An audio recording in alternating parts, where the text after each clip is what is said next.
This is a special one. We've made it, everybody. This is our 100th challenge. Before we run Suicune, let's see how we got here. With a time of 2 hours, 50 minutes and 55 seconds and a mammoth 85 resets. And that puts Teddiursa as the first Pokemon in under 2 hours on our leaderboard. And with a time of 3 hours, 47 minutes and 49 seconds, it's 5th place on the leaderboard, but 1st place for me. We have a new champion in Furret. We have defeated Red in a time of 1 hour, 28 minutes and 44 seconds. And unfortunately for Furret, that means his reign was incredibly short-lived. And in a time of 1 hour, 24 minutes and 7 seconds, we have a new champion, and it's not even close. Final time is confirmed at 1 hour, 22 minutes and 51 seconds, and that easily dethrones Kangaskhan by over a minute. 3 hours, 49 minutes and 20 seconds on the retime is slower than Magcargo. So let's now get Ursaring's fresh place on the leaderboard, and he is up in first. And it's not a secret anymore. Girafarig is in top spot on the leaderboard, and we defeat Red in 1 hour, 15 minutes and 31 seconds, and that is our fastest ever time in any of these runs, and we have defeated Red in 1 hour, 11 minutes and 32 seconds, and it is a well-deserved first place on the leaderboard. Let's get the leaderboard up and show Dodrio in first place, and the era of bird supremacy continues. Honestly, I can't quite believe we've made it all the way to the 100th challenge. When I started this channel a couple of years ago, I had no idea of the success it would be, and it is all down to all of you wonderful people. So the biggest thank you ever possible to each and every one of you for the support you've shown over the last 100 main series challenges. This channel really is nothing without all of you lovely people out there. And I tell you what, if the next 100 challenges are anything like the first 100 challenges, we're definitely going to be in for a treat.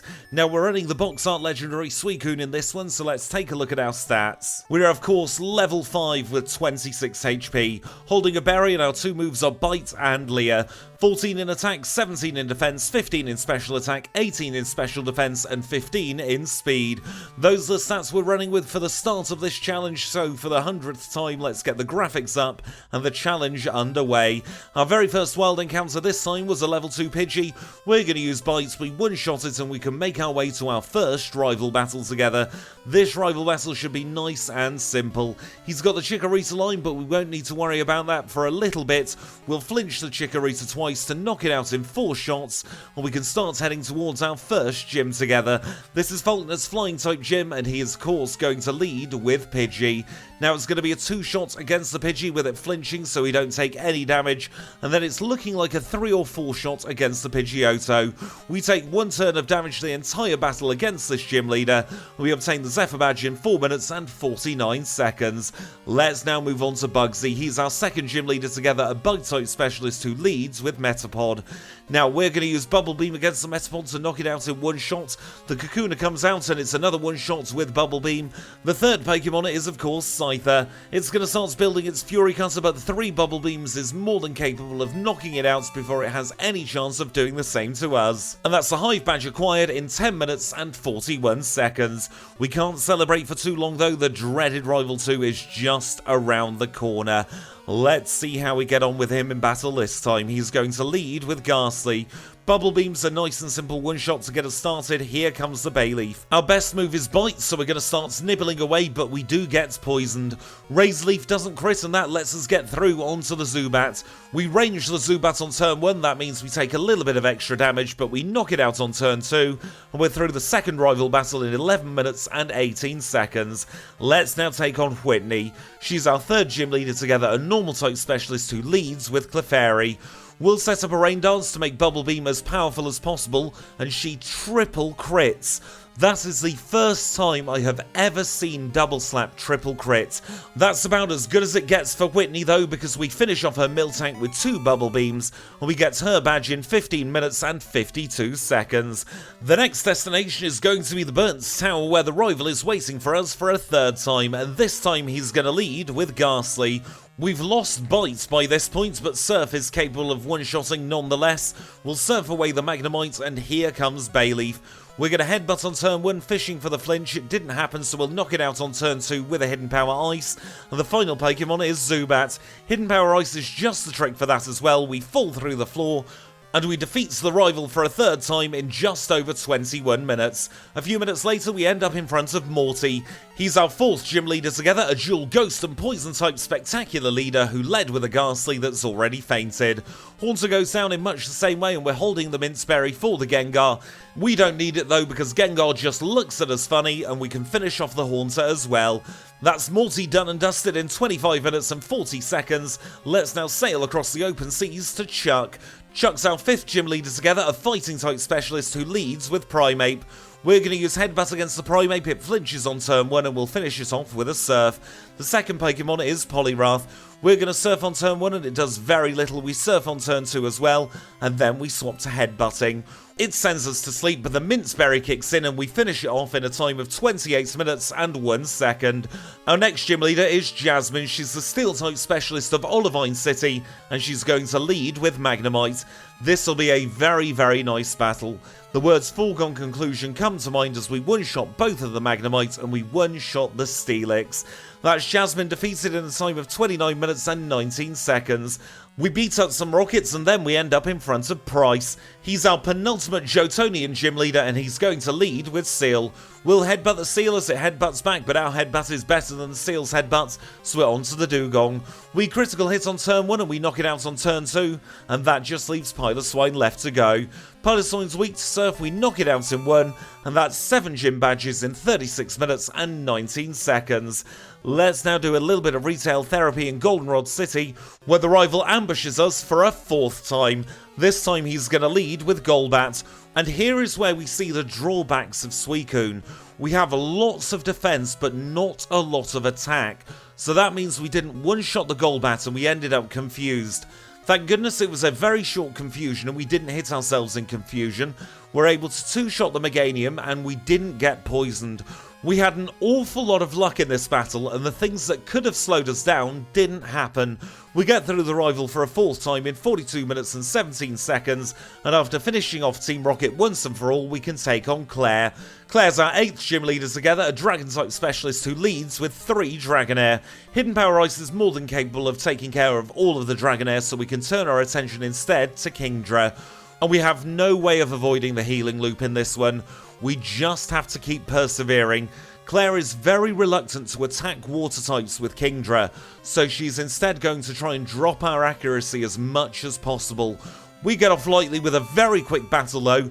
We obtain her badge, the Rising badge, in a time of 49 minutes and 24 seconds. That's all 8 Jotonian gym badges acquired. Let's now make our way towards the Indigo Plateau. Just before we get there, of course, though, the rival's going to ambush us for one last time. This time he leads with Sneasel Pleasel. We'll set up the rain against the Sneasel and then get surfing. It's a one-shot on Sneasel, so he sends out Magneton. It's another nice and simple one-shot on the Magneton, and the third Pokemon is Meganium. We do over half health on turn 1, but this time Meganium poisons us. We grow to level 47, and once again we're not able to one-shot the Golbat. Neither Hidden Power nor Surf would have one-shot the Golbat, but it is all moot. In the end, we get through his Golbat, we get through his Haunter, we finish off his Kadabra, and we are through the rival for the last time in 53 minutes and 9 seconds. And with that, we're at the Pokemon League. And of course, we're going to heal up whether we need to or not. And for the 100th time, let's thank the HM friends. So it's a big thank you to Kenya, Abra, Psyduck, and merci to Paris. You've all been a great help in the Johto region. Get yourselves some well-deserved rest, while Suicune prepares to take on the Pokemon League. And now let's take a look at the stats of our Suicune. We're level 47 with 180 HP, holding the Scamulet coin with Surf, Hidden Power Ice, Rain Dance, and Return. We've got 107 in attack, 141 in defense, 124 in special attack, 147 in special defense, and 114 in speed. Those, of course, are the out of battle stats. We'll get a big buff in battle, as we'll see now, against Will. He's our first league member, a Psychic type specialist who leads with Xatu. We're going to use Hidden Power Ice against Xatu and take it down in one shot, so he sends out Executor. We're going to continue using Hidden Power, but it's not quite a one shot. That means we get seeded and we're on a clock for the rest of the battle. Jinx is no issue going down to a single return, and his next Pokemon is Slowbro. And I'll be honest here, we've got nothing for Slowbro. With the amount of times this Slowbro has sworn at us, there's absolutely nothing we can do, and we're going to have to take a reset. First reset at will, let's hope it's the last reset. We're going to get back onto the Xatu now, and it's going to be another one-shot with Hidden Power, and here comes that pesky Executor once more. We critical hit, so we don't need to worry about the Leech Seed. Suddenly this battle has become incredibly winnable. We knock out the Jinx just like we did before, and the Slowbro this time goes for Amnesia. That is perfect for us because it means return is now a 3-shot. We've got the last Xatu left to go and we low roll, and that means we end up being confused. We high roll the next turn and we knock it out though, and we are through Will in 55 minutes and 13 seconds. Second up is Koga, the poison type specialist who leads with Ariados. Surf's a very nice and simple one-shot on the Ariados, so we can move our attention instead onto Venomoth. We risk a Rain Dance here, but we do end up being confused. We hit through the confusion on turn 1 though, and that means we knock out the Venomoth in 1. The Rain Dance boosted Surf is also enough to knock out the Fortress, and that brings us on to Muck. We end up hitting ourselves in confusion, and then Muck minimalizes. We miss again, and that gives Muck a chance to poison us, so now we're on a clock for the rest of this battle. We're going to start off with a Hidden Power Ice against the Crobat as we hit first turn, and then fortunately for us, he does not heal. Koga hands us the win in a time of 56 minutes and 1 second.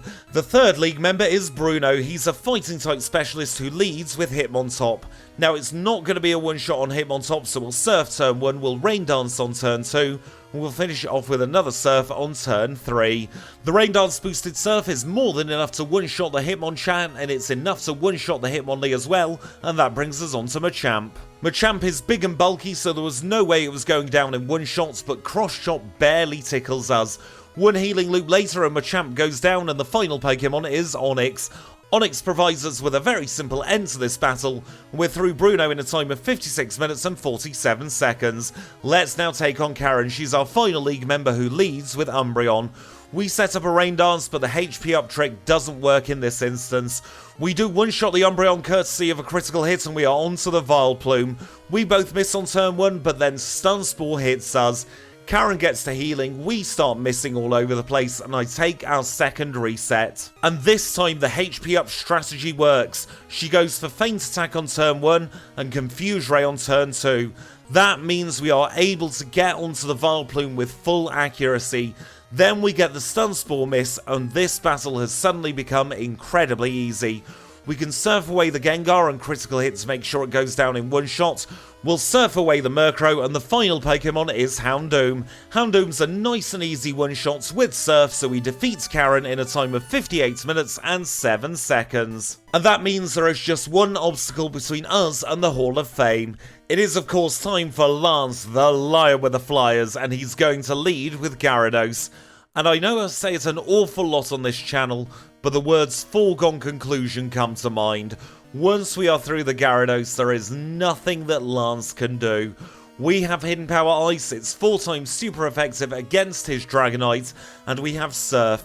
Surf is going to be super effective against his other 2 Pokemon, so all we need to do is get through the 3 Dragonites and we swap to Surf, and the rest of this battle plays out exactly as you would expect. It's a one-shot on Zard, it's a one-shot on Aerodactyl, and for the 100th time we have defeated Lance, and this time in a time of 59 minutes and 3 seconds.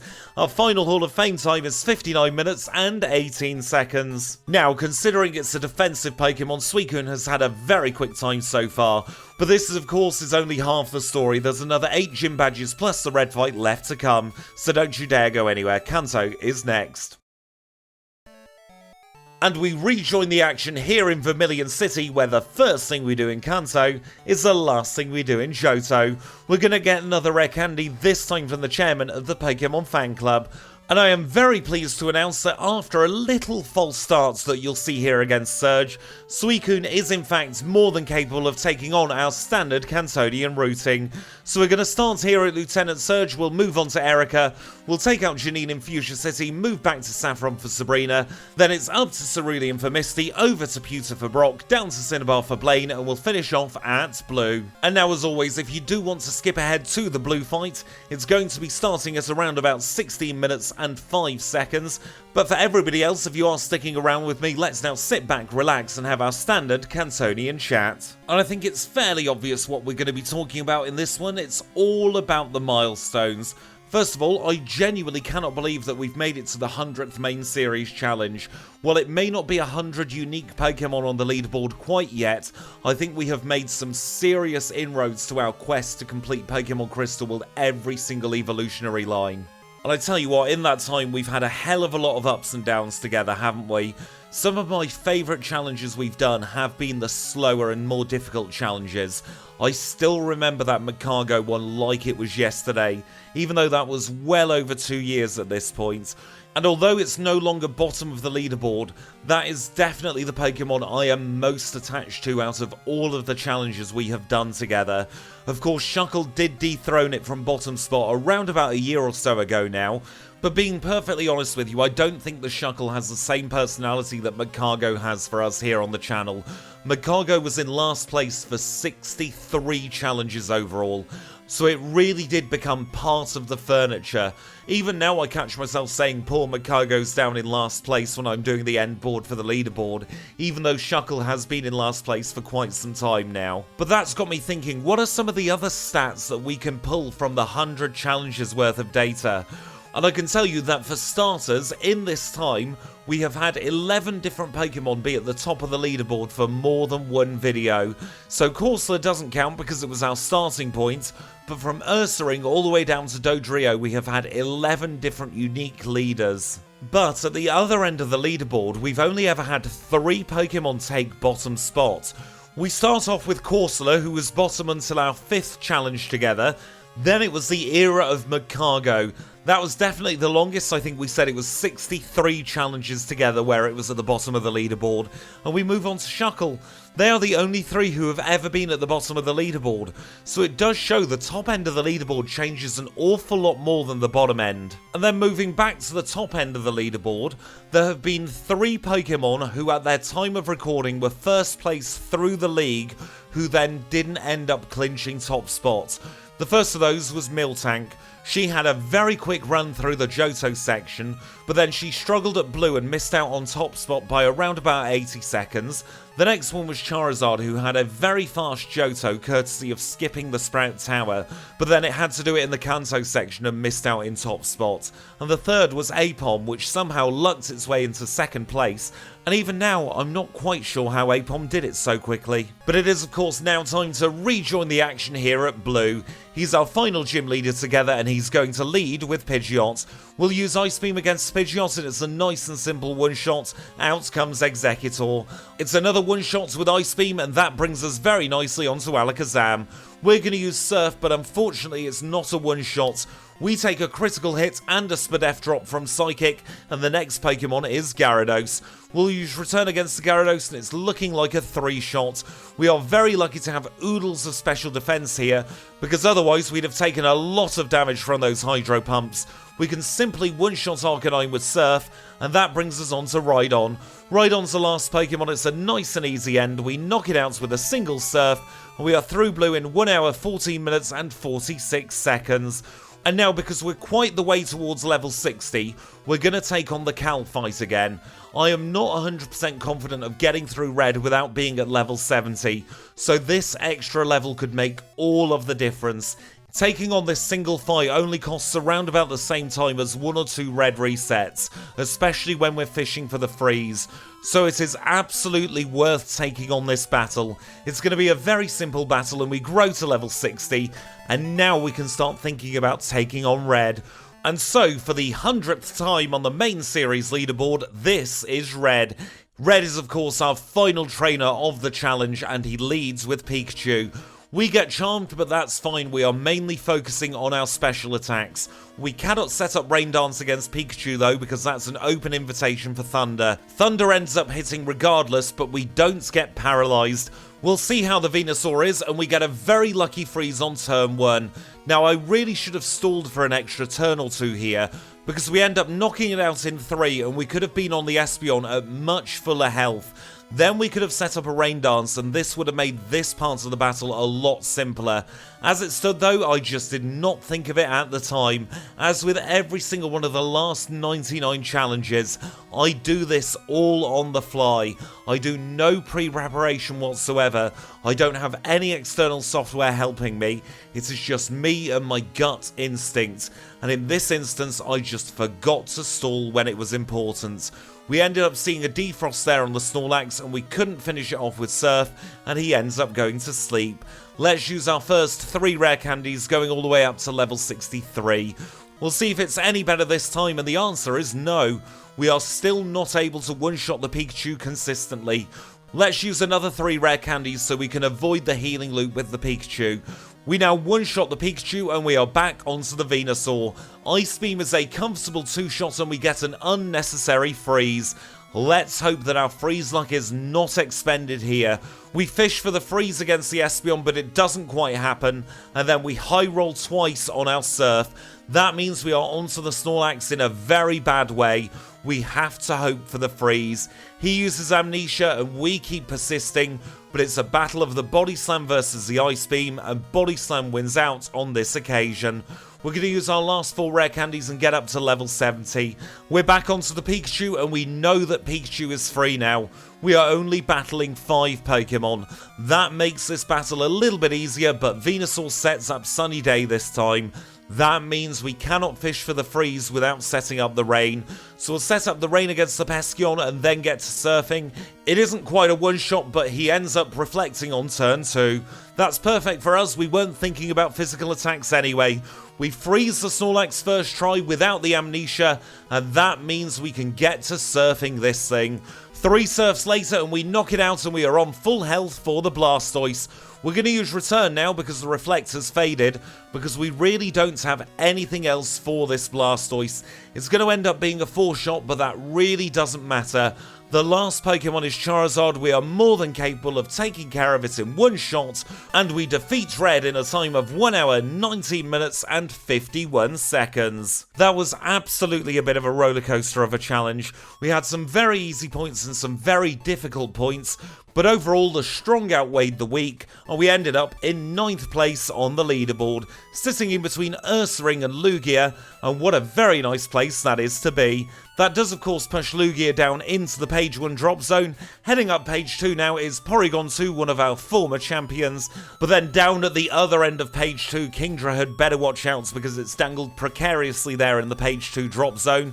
Heading up page 3 now we have Sudowoodo with a 140-103.